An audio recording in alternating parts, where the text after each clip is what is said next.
Not suspicious. Not suspicious. Not suspicious. Not suspicious. Not suspicious. Not suspicious. Not suspicious. Not suspicious. Not suspicious. Not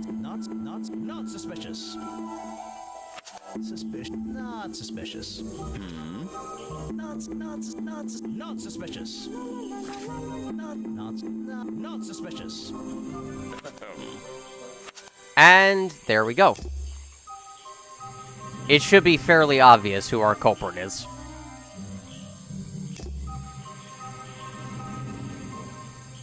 Well, time to go back. You finally returned. Well, did you find the swamp creature? Where is he? Just like in the previous Newgrounds game, you must return to Officer James at the end of the game to tell him your findings and point out the culprit. I didn't find him. I didn't find him. What? You're not getting paid to wander about aimlessly, Grimoire. Get back out there. I don't need to. I don't need to. Final chapter, Boggy's criminal record. Why not? I thought he was our prime suspect. Well, not anymore. Didn't you find photographic evidence of Boggy from last night? Let me see that photo. If that's not Boggy, what is it? Well, clearly, it's just a person in a costume. I found designs for the costume in a trash can. Not only that, I collected all the pieces of the costume myself. Well, nearly all of them. There's still the one that... But the footprints at the scene of the crime! How can you prove these don't belong to a real creature? Well, I have flippers. How can you prove these don't belong to a real creature? Well, that was the wrong thing. I guess I at least showed you that, hey, there are some wrong clues.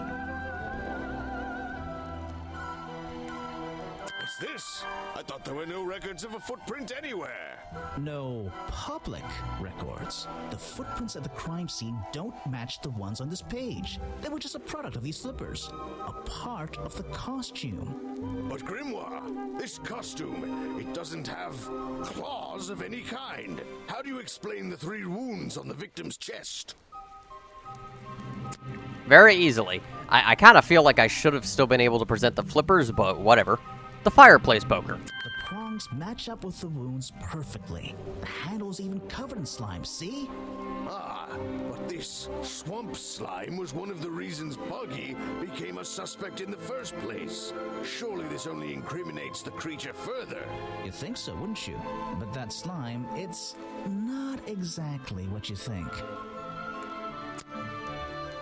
It is swamp juice. This stuff is an uncanny resemblance to the so-called swamp slime. A bunch of it was stolen from the storeroom at the cafe, which reminds me. What is that exactly? A poisoned hot dog. It's the second reason that the murderer broke into the storeroom. He put this green powder on the entire supply, just to make sure. To make sure of what? To make sure Remington got ill and had to return to his office. To make sure Remington got ill and had to return to his office. Remington went back to his office? Alone? Final chapter, The Murderer. Isn't that like 2 chapters labeled the final chapter? It's like Friday the 13th. You have the final Friday, and got part 4 and part 6 are somehow both the end. I've been looking through your evidence, Grimoire. One piece in particular seems critical to me. I think we need to work out. Video footage? Vincent Vanderpeer filmed it last night, at the exact moment of the murder, I believe. Well, exactly. I think we can both agree these sounds in the background.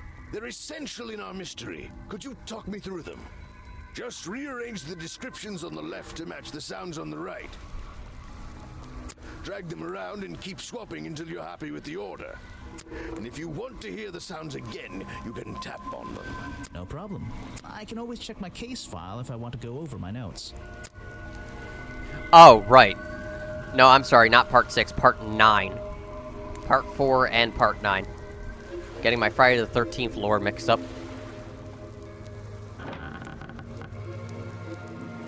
Corporal opens Remington's office door.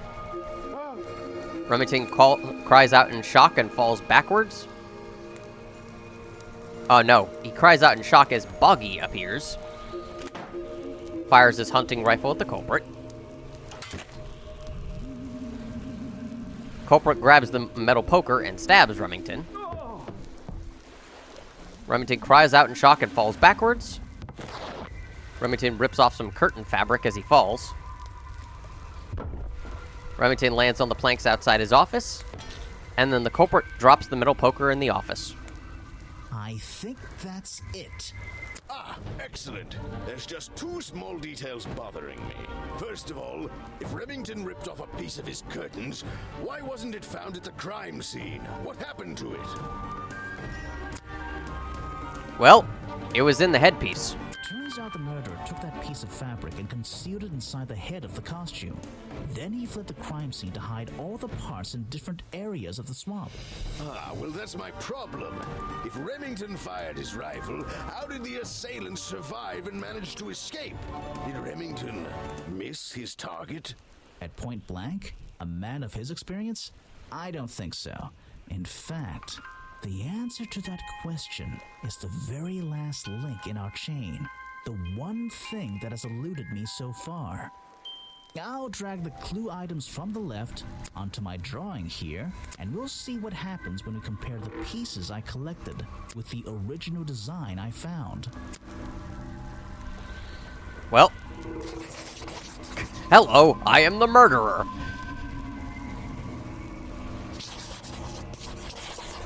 Should be fairly obvious. Wait, you never found the body piece, the torso. Yeah, it seems to be missing. Somewhere. You're right, and I never would have found it. Not lying around. Not like the others. But what does this have to do with the murderer surviving the rifle shot? This torso is probably made up of some thick material. Something covering the culprit's entire upper body. I believe it may have even been enough to soften the impact from a bullet. Aha! Exactly. Well, let's put your theory to the test. Where is that last piece of the costume?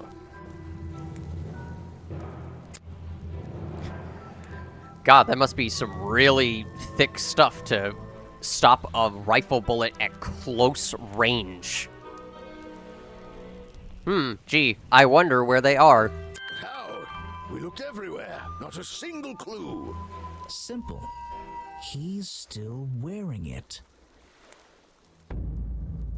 They're not even trying to hide it. I don't know what you want with me. Sounds like you two were smart enough to uncover the real criminal in this swamp, and lucky enough to have somebody else deal with him for you. You worked it out. He had his rifle on him. He got half a glance at me and pulled the trigger without hesitation. But why would he do that? You were dressed as Buggy. He shouldn't be pointing his gun at a unique scientific specimen, not to mention his main attraction. You're right. It doesn't make sense. It doesn't make sense, does it? Not unless you're in on the secret. Yeah.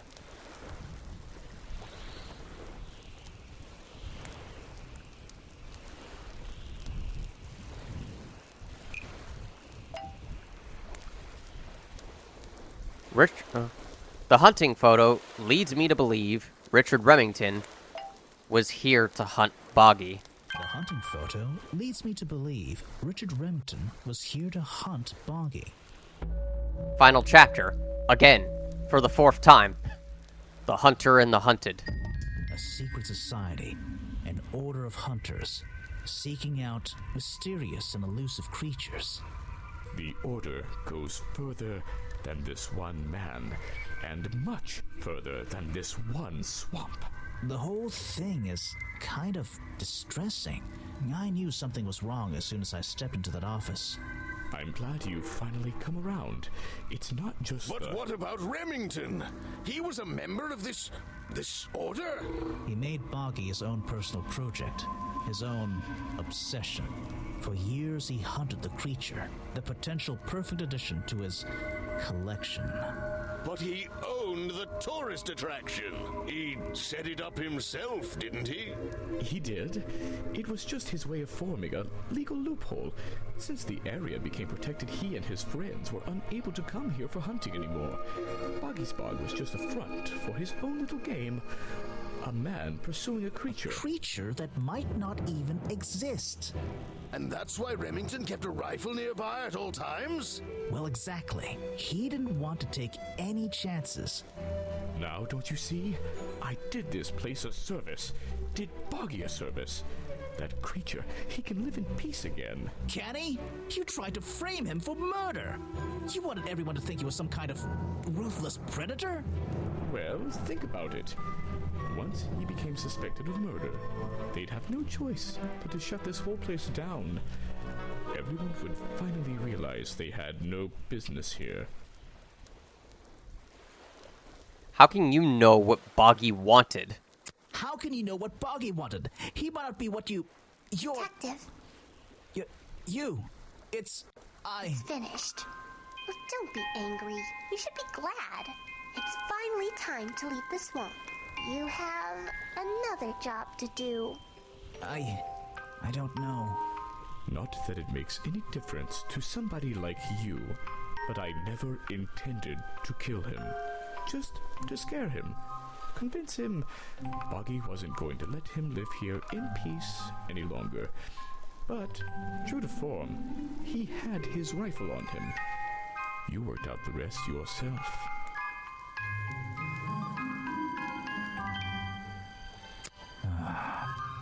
Well, Mr. Everstone, I'm afraid you'll still have to come with us. Fortunately, there's a police station just a few miles down. Hey, wait!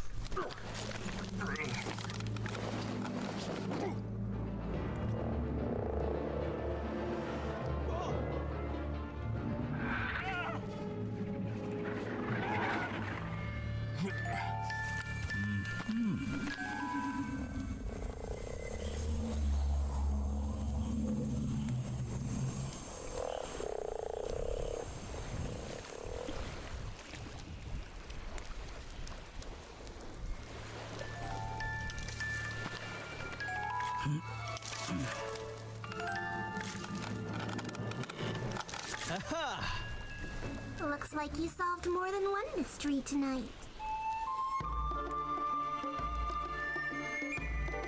And that's the end of Detective Grimoire Secret of the Swamp.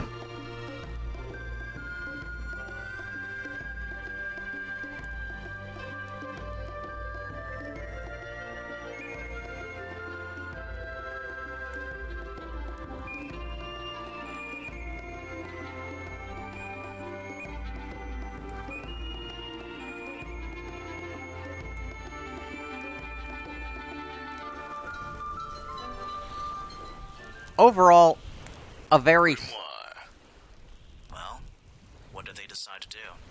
We had Mr. Everstone questioned. He was happy to tell us everything he knew.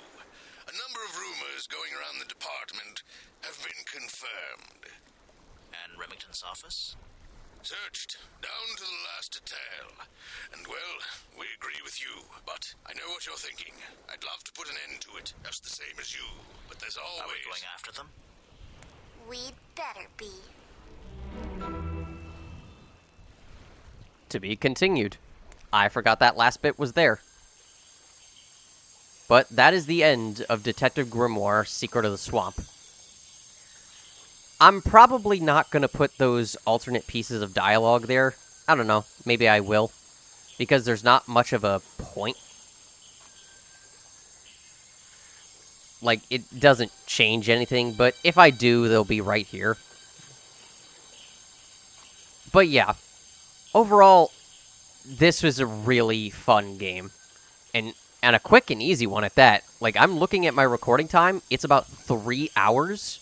And aside from the one, like, little encounter with the little girl at the cafe that I apparently somehow missed, aside from that, it's easy to 100% this game in a single sitting.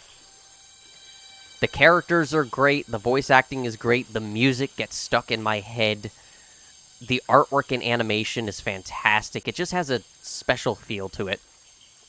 It is still my favorite game in the series. I'll discuss why I still like the sequel game. I'll discuss why it ranks just a little below. But I'd honestly recommend playing these games yourself, just for the experience of it. And yeah, I hope you all enjoyed that. And I'll see you next time for the third game in the series, Tangle Tower. It's not called Detective Grimoire Tangle Tower, it is literally just called Tangle Tower. What a confusing naming scheme. Anyway, have a good night.